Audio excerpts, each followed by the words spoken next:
Well, well, well. These markets continue to jostle back and forth, but we still don't have a clear sign of direction as to whether they want to keep going this way or that. And a very important question, not surprisingly, that has emerged in the conversation is, of course, in understanding where these markets are going to go next. Have we already hit bottom and are we going to go up? Or is more of this selling on the menu?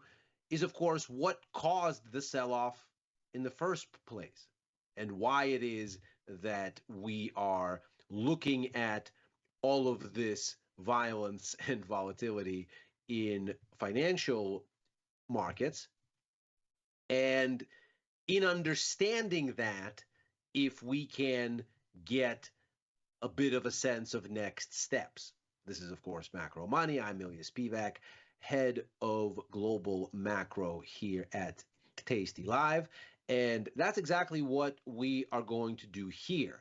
We're going to take a look at what the logic behind these moves seems to be, and in particular focus on a question that's come up a lot in recent days, which is with the sell-off having started in Japan sequentially on Monday, and with Japan having suffered the biggest down day Monday since 1986, 87, at 12% in a single day. And of course, the parallel surge in the Japanese yen, does some of what's going on have to do with Japan as a catalyst? Is it a meltdown in Japan that is causing this market panic? So what we're going to focus on here is exactly that. And to begin to have this conversation, we need first and foremost to understand why Japanese markets did what they did, why the yen did what it did in tandem, and then to arrive at what all of this means for how to trade the S&P 500 and the NASDAQ and other major assets tomorrow, a week from now, the day after, the month after, and so forth. What insights might there be in all of this focus on Japan that then lend themselves to understanding what U.S. markets and the broader financial markets are going to do next? This is a bit of a busy chart, so we're going to try to understand it step by step. But this essentially is the essence of the entire situation in Japan as we find it. Notice here, this chart goes all the way back to the 1960s. Let's first look up here. The dark line is the benchmark deposit rate in Japan. So call it the rate at which banks can borrow from the Bank of Japan overnight. So the absolute baseline cost of money in Japan. The lighter line there is inflation, Japanese CPI inflation year over year. Notice that for decades now, there has been a structural decline in inflation, and with it, of course, a structural decline in interest rates, going all the way back 30, 40 years. Interest rates in Japan are basically pinned at zero because inflation is in a structural decline. And there is seemingly nothing that the central bank can do about it. This right here is the sum total of the Bank of Japan's attempt at doing something. That is their balance sheet as a percentage of GDP. So obviously, we know the Bank of Japan is already at zero for interest rates by this point. And then we see that shortly in the wake of the global financial crisis here, they attempt to try to normalize modern monetary policy. This is famously linked to the ascent of Japanese Prime Minister Shinzo Abe, who says in the wake of the crisis, we're going to fix this. He installs a sympathetic head of the BOJ, Haruhiko Kuroda, and what they do is they say, we are going to dump a ton of money on the economy, and we're going to try to inflate it.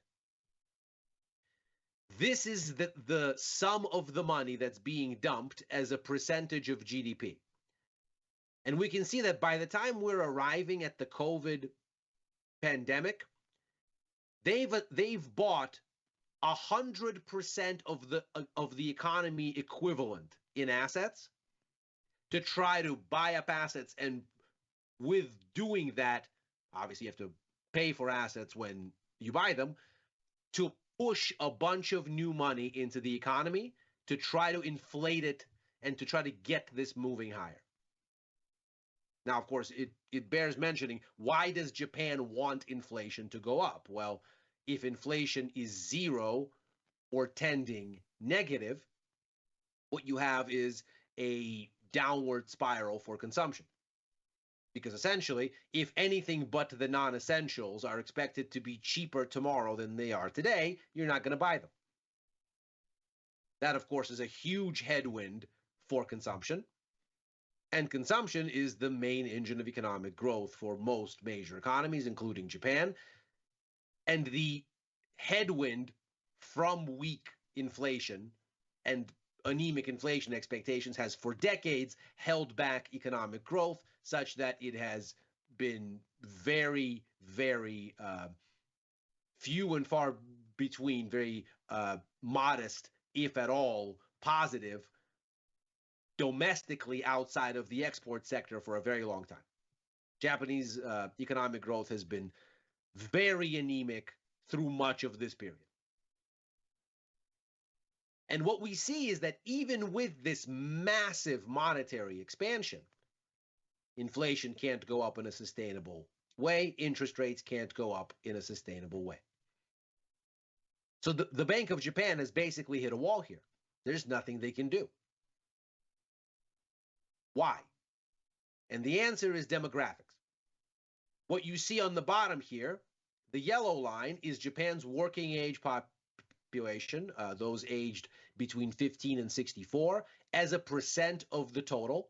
The bars are the year-on-year rate at which that contingent is growing or shrinking. Notice that going all the way back to 1990, the working age population in Japan is declining. It is actually negative. It is shrinking. And so the population is becoming progressively older. In fact, the oldest population in the world now is in Japan.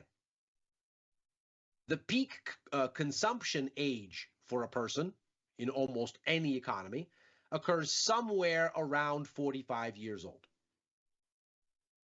Because that's where, generally, the burst of consumption that comes with finding employment, establishing households, raising children, that's where it tends to peak out. People generally finish that burst of consumption somewhere between 35 and 55 years old. That lands at about 45 as the median, and the average age in Japan now is 48. So Japan has been moving past its peak consumption age for quite a while. Decades, as a matter of fact. You can see it here. And so demand is falling away because the structure of the people doing the buying demographically is fundamentally changing. And so no amount of dumping money on the economy, this has lifted inflation or interest rates in a meaningful way. What this means is that interest rates in Japan have been locked at zero for decades. What that has done is created this dynamic. In the red is the yen, in the dark bluish here is the average 10-year yield for the US, the Eurozone, the UK, and Australia, the other major economies other than Japan. And so what you see is very clearly an inverse relationship.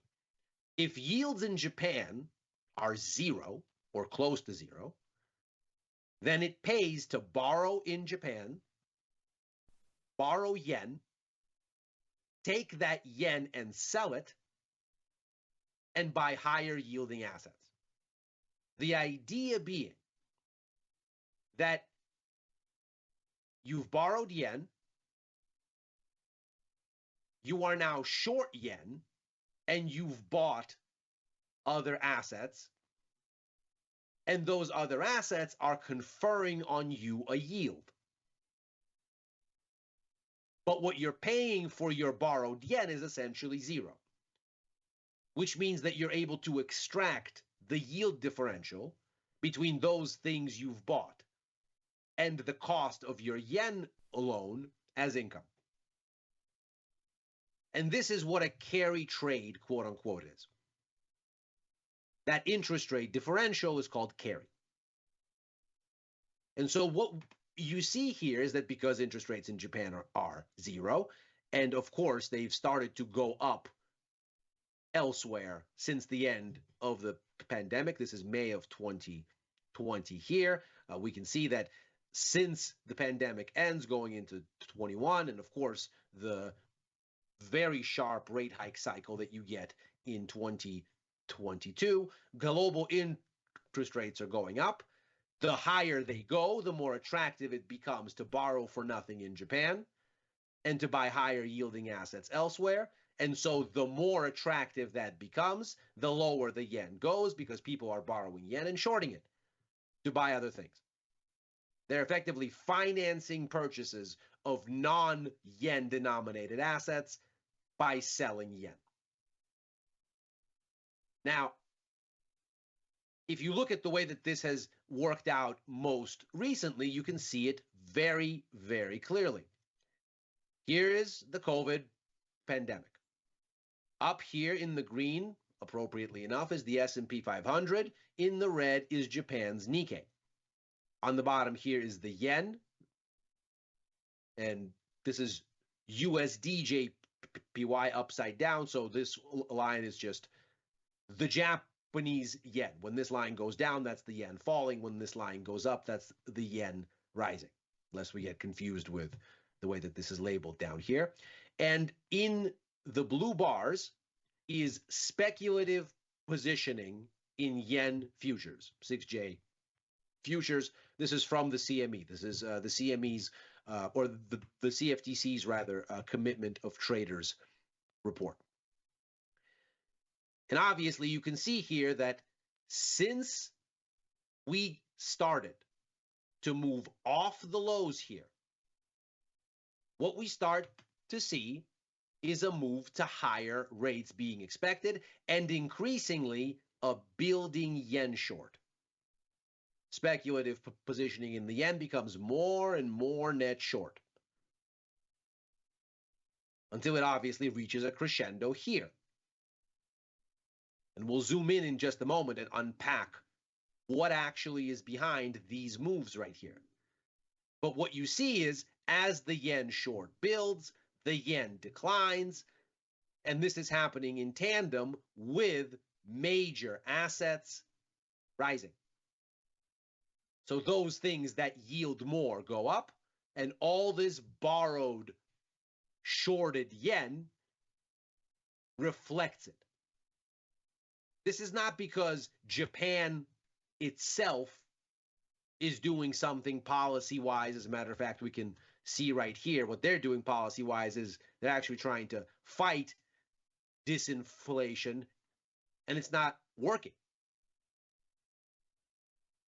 So what you're seeing here is a general melt-up in asset prices because we come off, of course, the COVID lows. Interest rates start coming up with the idea that the panic is perhaps over and that the path for interest rates now, after they were cut to zero during COVID and unlimited QE was activated at the Fed, that the worst is over and we're about to go the other way at some point.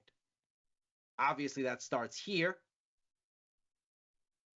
And we can see very clearly that through the course of 2022, U.S. stocks decline. In fact, as the Fed starts that cycle, and then really things start to build out right here. This is where the Fed says, okay, it's November of 2023, and we are at this point done with our hike cycle. Now we are looking to cut. The economy is still doing fine, so we're in no hurry, but now we're looking to cut. We'll be cutting as our next move, but not soon because inflation is still taking its time to come down, and we're going to sit on our hands for a while. That's this start of the rally right here. And of course, against this backdrop, people, not so surprisingly, initially buy up yen. You can see the shorts come in. And then at the start of the year, it becomes clear, okay, the Fed is not going to go immediately. There was that big controversy where at the start of the year, markets thought that there was going to be 6 cuts in 2024. That was very quickly wound down. The Fed said 3 in December and in March, and then revised it to 1 in June because this inflation wasn't going fast enough. And so the markets say, yeah, cuts, but not soon. We can continue to extract this yield differential. So after a pop here, the yen has another big leg down. Shorts build back up aggressively because the market is trying to extract whatever yield differential they can until the Fed actually starts cutting. So what occurs here? Let's zoom in. This is where the Nikkei turns. That's the red line here. Shortly thereafter, this is where the S&P 500 turns. The yen turns up shortly before then, and that's where the speculative shorts in yen start to rapidly unwind. What happens with this CPI data? What happens with this testimony? What is this bottom? Well, the semi-annual testimony in Congress has Powell show up and say, well, disinflation seems to be resuming. The balance of risks for us is now such that we no longer just worry about inflation. Now we're also worried about employment. Economic data is starting to sour. Now things are more balanced for us in terms of being concerned about inflation and growth, which of course means that we're probably going to have to act on interest rates relatively soon. The yen bottoms right there because the market immediately recognizes, wait a second, interest rates in the US are about to come down. The yield differential that we've been exploiting by shorting non-yielding yen and buying higher yielding assets, that window seems to be closing. Shortly thereafter, later that week, July 11th, US CPI data comes out and it is weaker than expected. And that becomes a touchstone moment for markets. Inflation comes in softer. In particular, the headline rate comes in at 3% versus 3.1 expected. The core comes in and the market goes right. That's what the Fed was talking about here. Here we go. Markets start to roll over. Because it is one thing to talk about some future rate cuts while the economy is okay. That is a very positive narrative. Money will be cheaper in the future and the economy is fine. Good news, soft landing. But when the cuts are actually imminent, which is what the Fed starts to signal here, And when the Fed says these are not maintenance cuts, or at least implies these are not maintenance cuts, these are cuts now animated by our belief that the risks to growth are as potent or close to as potent as risks from high inflation, or at least from inflation not falling as quickly as we want, that signals there is a business cycle concern here. There is recession risk. Powell confirms it on the 15th, which is where stock markets take the cue in the US. But of course, by then, the Nikkei has already topped, and these things are starting to go down. On July 31st, both the Fed and the Bank of Japan have a policy meeting. For its part, the Fed asserts exactly what they've been saying since early July. This is the Fed policy statement. Notice the edits.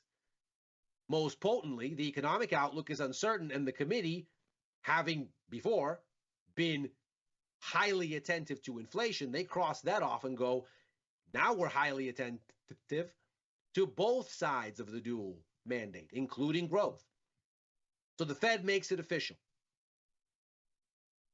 This is largely not news because this is exactly what they said, what Powell said in this testimony right here, and reiterated a few days later. For its part, the Bank of Japan issues a surprise rate hike and takes rates higher from 10 basis points, 0.1%, to 25 basis points, 0.25%. They justify this by saying the yen has been much too weak. It hit the weakest level since 1986 at the start of July. And what this is doing is it's undermining purchasing power in Japan. You can see it in the structure of inflation. Notice what the big components of inflation in Japan are. In the yellow, food. Japan imports over 60% of its food. In the green and this blue part up here together, you have fuel and transport, which is a derivative of fuel. The only real domestic bit here is this recreation component. But clearly, between this yellow and green together, and then this part there, the lion's share of this inflation is imported. It is the price of imported fuel. Japan imports anywhere between 80 to 90%. And the price of imported food, all of which is driven higher by a weak yen with diminished purchasing power for foreign goods. And so what you end up with then is a Bank of Japan that comes in and says, wait a second, we have a situation where we need to act. And so that's why they hike rates. But as we see here, by then stocks are already falling, the yen is already rising. That's not the catalyst for what's going on here. The big crescendo occurs later that week when U.S. jobs data comes in weaker than expected, reinforcing this narrative up here and reminding everybody that what's really going on is the Fed is getting closer to cutting rates because recession risk has crept into the picture. You get a dramatic decline in U.S. stocks. That would be this right here. This is, of course, the S&P 500. And this green bar up here, that's the Fed and BOJ meeting. That's not the day where things go haywire. They go haywire thereafter. They get back to neutral the following day because, of course, everybody realizes neither the Bank of Japan nor the Fed has done anything new. The Fed has said what they needed to say, which is a restatement of what they said in early July, And the Bank of Japan has issued a cut motivated by a weak yen, which by then was already rising, and which by then had already been going up for 3 weeks. Note, this is the BOJ acting as though the yen is still here, but it's already come up to here. As usual, what Japan is doing is it's trying to ride the coattails of a move that's already there because it doesn't want to fight markets. It just wants to amplify and reinforce. The break occurs here. And of course, once the break does occur, on Monday, when Japanese markets wake up to the break having occurred, having not had a chance to react to it on Friday, because of course by then Japanese markets were already closed, there is a panic. Japanese markets swoon, European markets pick up that lead, Wall Street picks up that lead, and that's where we're idling now. Why do we care?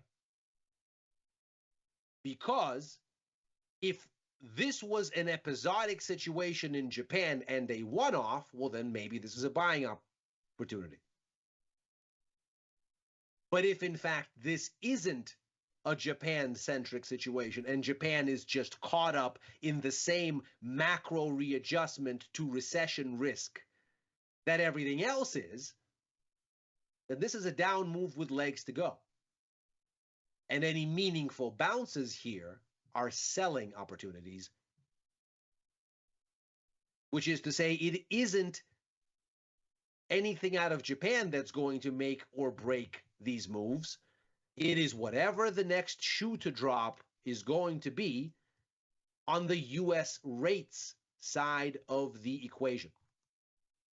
And that is probably going to have to wait until next week, because for the rest of this week, we really don't have much on the calendar for the U.S. We are going to get CPI, tellingly, next week.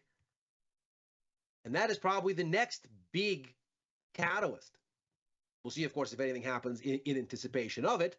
But don't blame Japan. This is a Fed thing. And that is macro money for today. As ever, we are here every Monday through Thursday, right after overtime, a show that I co-host with Chris Vecchio and Dylan Radigan, looking at the Wall Street close and what it might set up for going forward.